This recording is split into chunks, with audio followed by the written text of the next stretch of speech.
Once occurred to a certain king that if he always knew the right time to begin everything, if he knew who were the right people to listen to, and whom to avoid, and, above all, if he always knew what was the most important thing to do, he would never fail in anything he might undertake.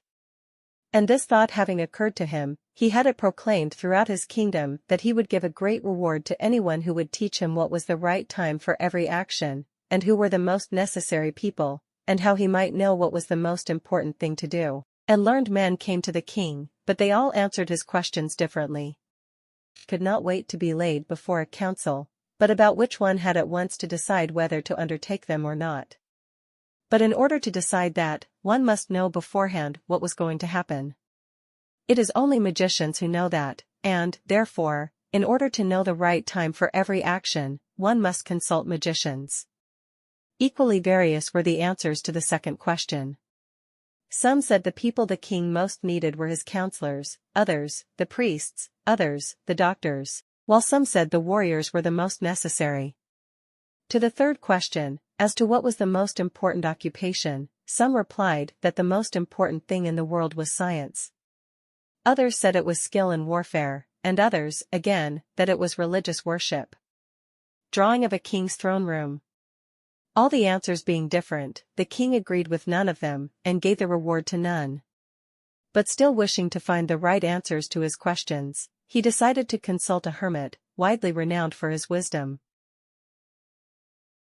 The hermit lived in a wood which he never quitted, and he received none but common folk. So the king put on simple clothes and, before reaching the hermit's cell, dismounted from his horse. Leaving his bodyguard behind, he went on alone. When the king approached, the hermit was digging the ground in front of his hut.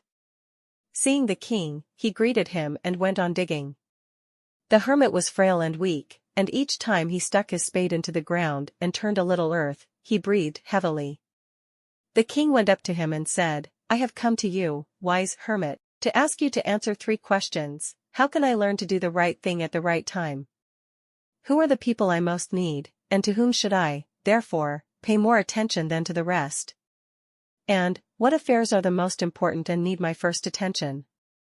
But the king did not give him the spade, and continued to dig.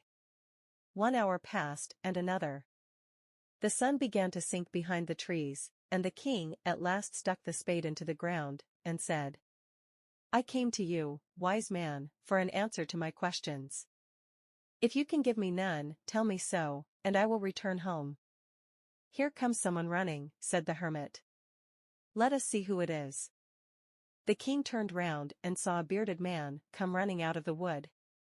The man held his hands pressed against his stomach, and blood was flowing from under them. When he reached the king, he fell fainting on the ground, moaning feebly.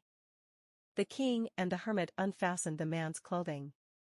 There was a large wound in his stomach. The king washed it as best he could, and bandaged it with his handkerchief and with a towel the hermit had. But the blood would not stop flowing, and the king again and again removed the bandage soaked with warm blood, and washed and rebandaged. Send him, and promised to restore his property. Having taken leave of the wounded man, the king went out into the porch and looked around for the hermit. Before going away, he wished once more to beg an answer to the questions he had put. The hermit was outside, on his knees, sowing seeds in the beds that had been dug the day before. The king approached him and said, "For the last time, I pray you to answer my questions." "Wise man, you have already been answered," said the hermit, still crouching on his thin legs, and looking up at the king, who stood before him. "How answered? What do you mean?" "Ask the king. Do you not see?" replied the hermit. "If you had not pitied my weakness yesterday, and had not dug these beds for me, but had gone your way, that man would have attacked you, and you would have repented of not having stayed with me. So the most important time was when you were digging the beds. And I was the most important man, and to do me good was your most important business. Afterwards, when that man ran to us, the most important time was when you were attending to him. For if you had not bound up his wounds, he would have died without having made peace with you. So he was the most important man, and what you did for him was your most important business. Remember then, there is only one time that is important now. It is the most important time because it is the only time when we have any power. The most necessary person is the one with whom you are, for no man knows whether he will ever have dealings with anyone else, and the most important affair is to do that person good. Because for that purpose alone was man sent into this life.